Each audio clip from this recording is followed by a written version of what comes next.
عشر التي جلس في المنصة الكريم مجيب الرحمن. السؤال الأول: أعوذ بالله من الشيطان الرجيم.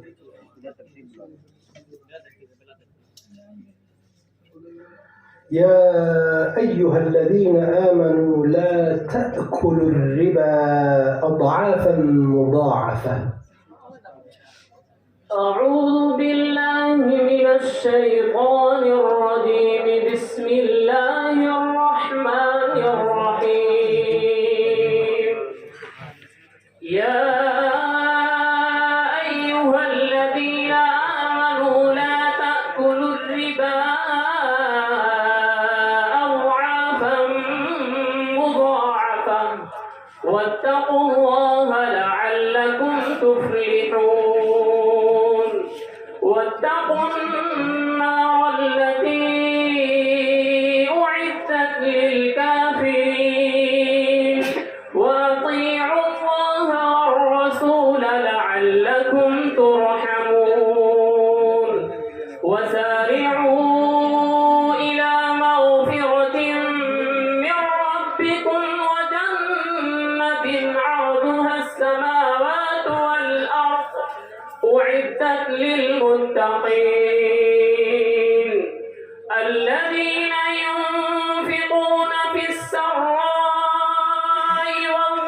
والضراء والكاظمين الغيظ والعافين عن الناس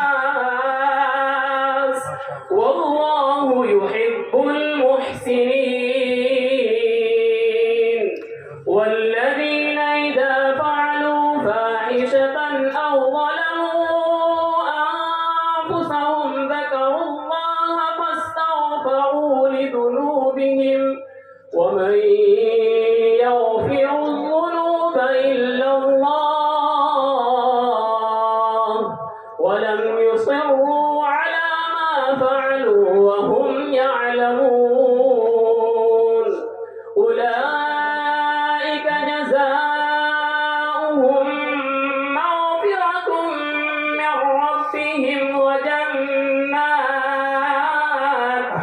وجنات تجري من تحتها الأنهار خالدين فيها ونعم أجر العاملين. أحسنتم، بارك الله. السؤال الثاني، the second question: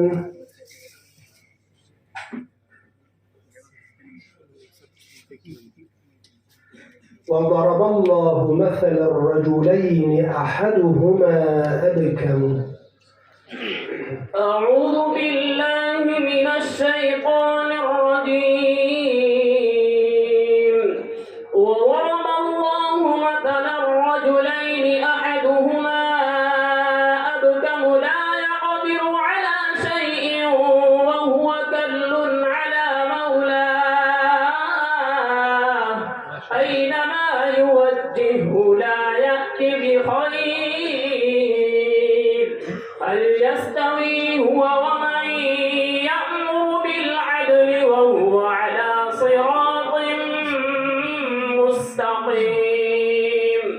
ولله غيب السماوات والأرض وما أمر الساعة إلا كلمح البصر أو هو أقرب إن الله على كل شيء قدير. والله أخرجكم من بطون أمهاتكم لا تعلمون شيئا وجعل لكم السمع والأبصار والأفئدة لعلكم تشكرون.